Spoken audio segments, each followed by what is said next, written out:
Hello, everyone. Happy New Year and welcome back to the show. I'm not going to lie, I did record this in 2025, but Happy New Year. I'm assuming we make it to 2026. I wanted to provide you, I haven't done this in a while. I wanted to do an episode that kind of covered like what you should focus on. If I had to give like an elevator speech when it comes to what I think most people in my audience, so endurance athletes, runners, busy people, high achieving people, who are doing running recreationally but do take it very seriously, what you should focus on when it comes to your nutrition. And I've already done an episode like this. I believe it was in 2023, in January when it came out. I will link it in the show notes if you want to go give that one a listen. And I wanted to kind of do like the inverse of that episode for this one so that you can avoid falling for these top 5 nutrition mistakes in 2026 and beyond. Avoid any of the diet fad traps that come up in the start of the new year because Lord knows they'll come. They always seem to come. And I know a lot of you are probably thinking about how you can start working on yourselves, how you can start improving how you feel. Maybe you've got some races on the calendar, some performance goals for this year. Maybe you're a New Year's resolution kind of person and you're thinking about, you know, hey, like, what do I need to do process wise to make my outcome related goals happen this year and beyond? And I'm glad you're here if that's the case. So, top 5 nutrition mistakes to avoid in 2026. And yes, these are my opinions, and these are also all, of course, evidence based as well. So, number one, skipping breakfast. And this includes, fasting type of schedules, especially if you do exercise in the mornings. And what I mean by avoiding skipping breakfast is I mean within an hour of waking up, boom, you're eating something. Skipping breakfast is something that I really don't recommend in endurance athletes because your needs are so much more elevated than the average person's. So if you skip like food in the morning, first couple of hours of the day, you're kind of already setting yourself into a hole. And I know a lot of people think, oh, but maybe that means I'm in a calorie deficit and that means I'm going to lose weight and that means I'm going to be healthy.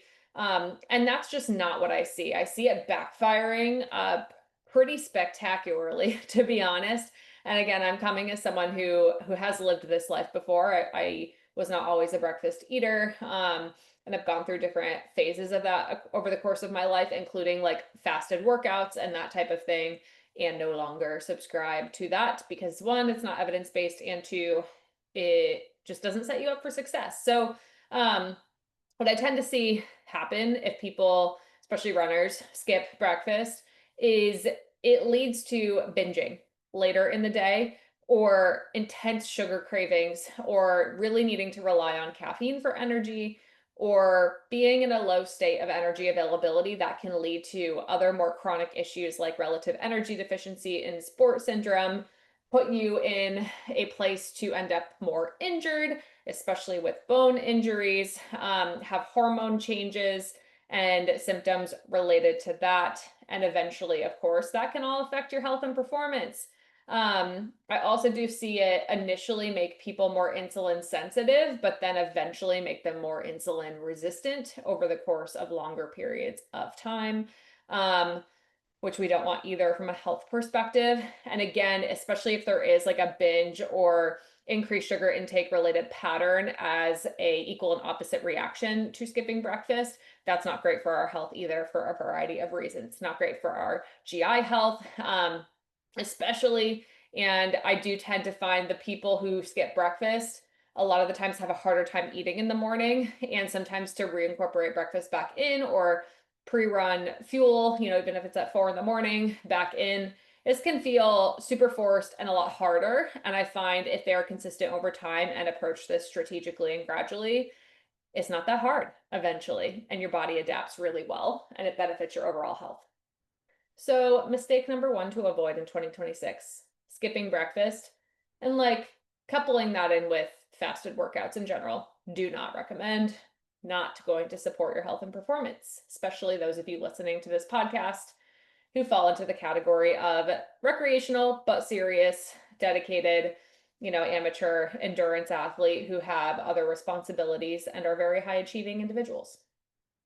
Number two mistake to avoid is getting fixated on one macronutrient.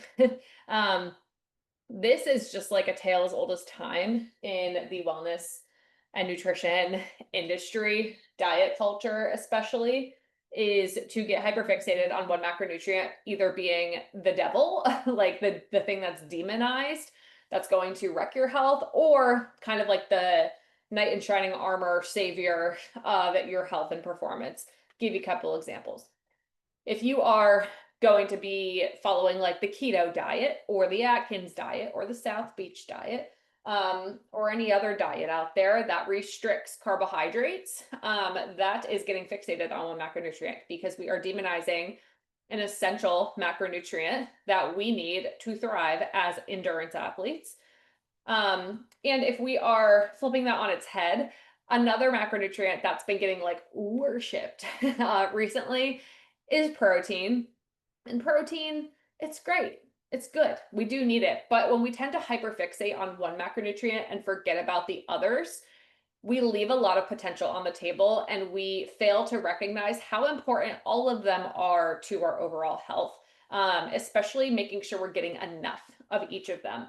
I find when people overemphasize getting adequate protein, they tend to fall short in the carbohydrate department.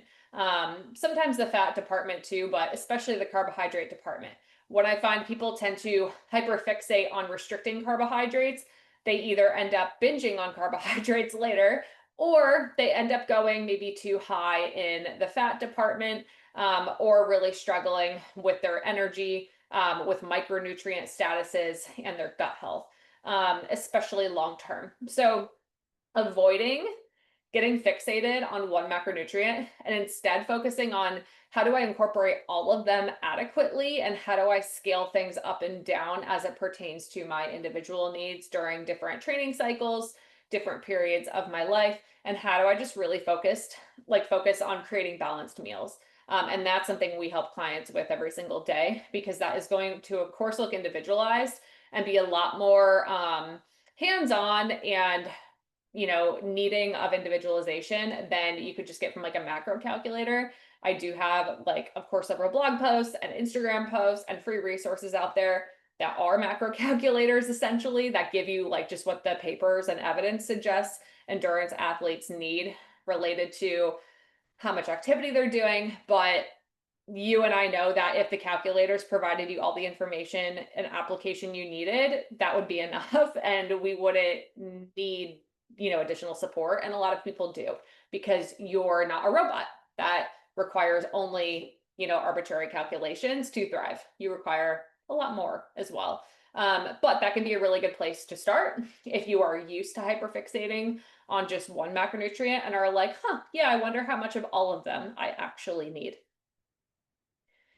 Mistake number 3 to avoid making is restricting too hard. So there's going to be, who knows, what type of diets advertised this year or, additional weight loss tools that may or may not require medication, medical intervention, surgical procedures.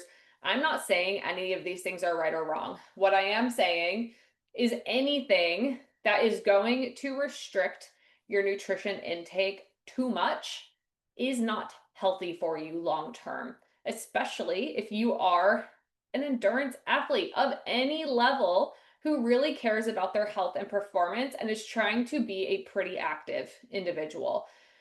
Restricting is something you shouldn't have time for. It is something that, is typically not a tool for success. Instead, we really want to focus on, am I getting enough of what I need to thrive? Because when we restrict food in general, whether it's overall calories or we're just I'm just going to try to eat not everything on my plate, or I'm going to try to restrict a certain macronutrient or a certain food group or whatever other diet is out there on the market, or I'm taking a GLP-1 medication that is going to blunt my appetite and therefore I'm not eating as much as I normally would, or I'm going to have a weight loss procedure where I physically can't absorb food or fit more, the same amount of food into my body as I used to.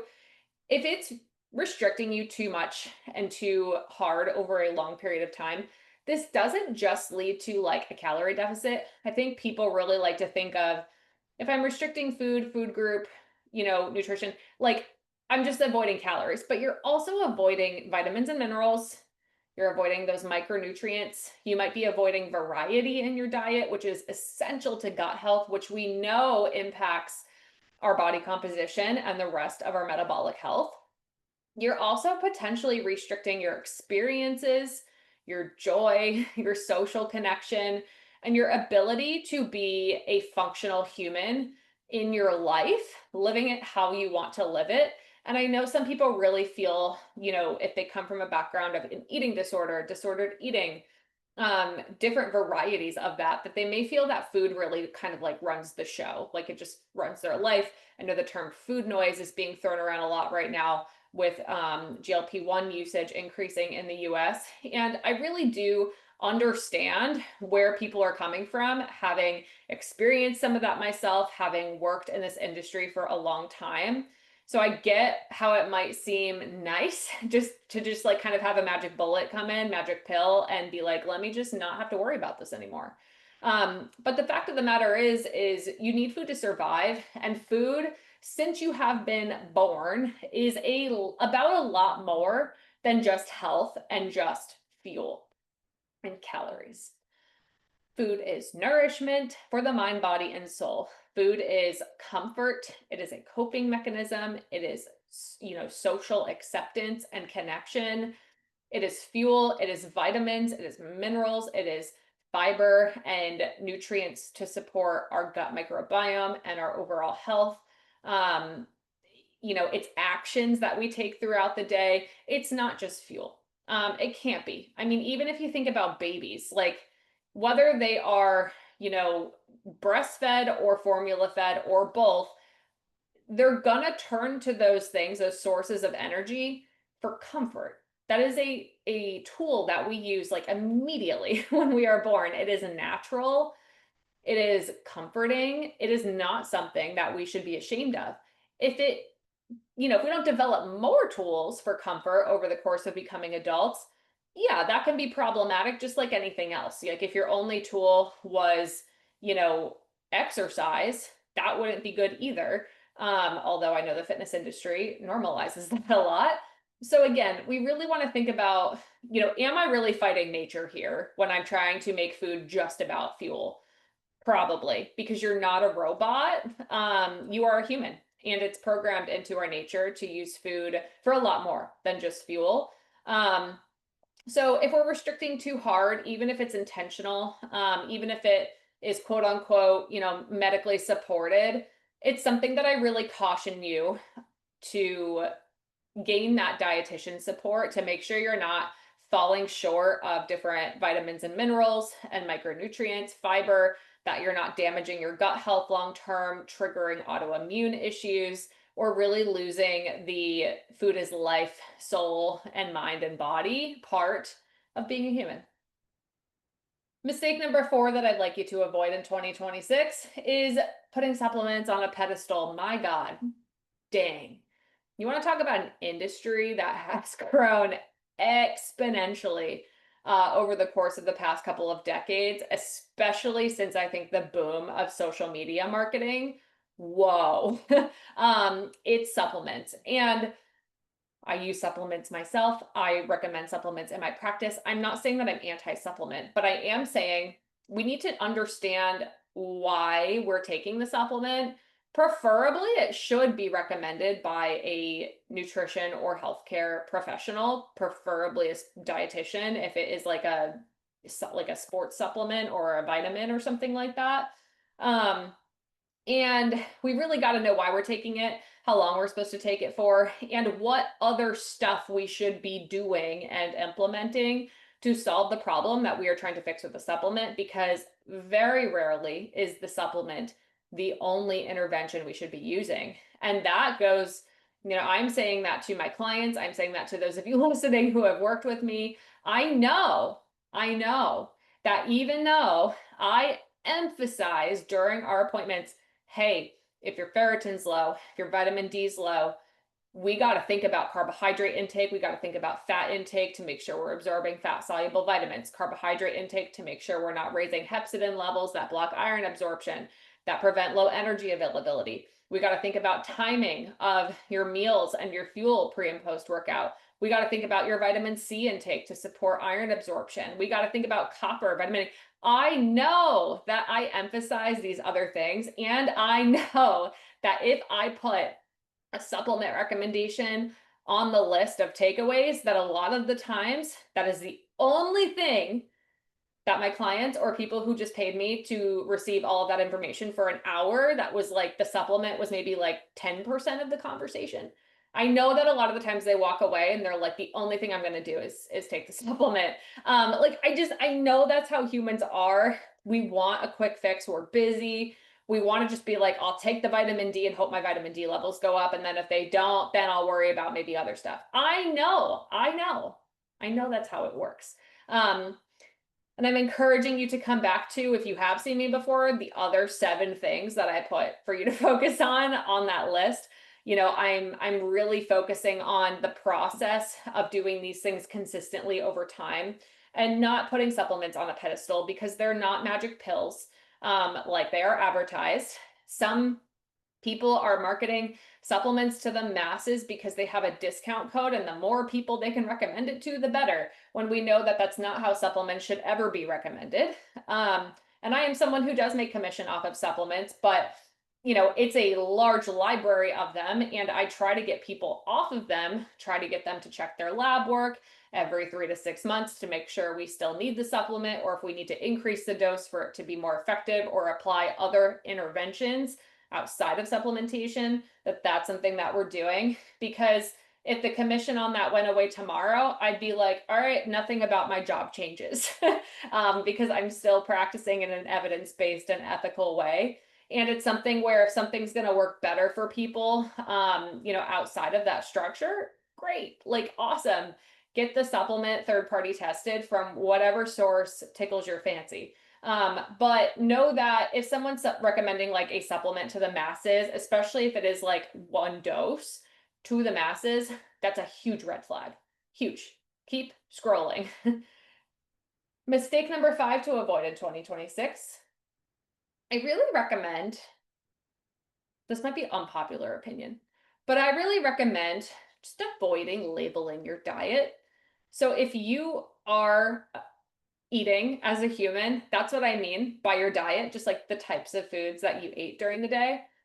I mean, like avoid labels and small boxes to try and fit yourself into. People like to say, oh, I'm a pescatarian, or I'm a vegan, or I'm a vegetarian, or I go keto, or I go low carb, or I go high carb, or, you know, Mediterranean diet, DASH diet, intermittent fasting diet.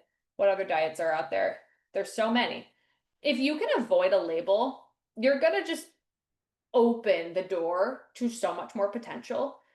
Because I think a lot of people really they get themselves in the way, or they get in the way of themselves, of their own potential when they try to label their diet. Because if you find that, I actually think as a vegetarian, it might help me to have fish every once in a while. Oh, does that mean I'm a pescatarian now? And I now have to adopt this whole new identity?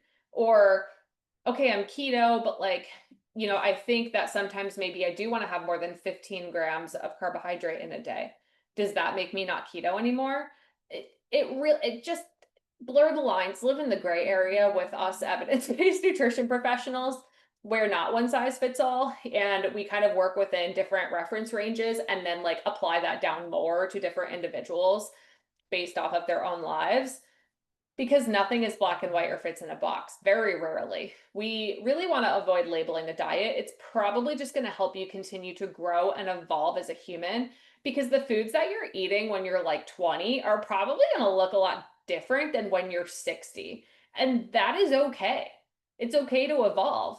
You know, just like your relationships might look different, and that's okay. It's okay to evolve.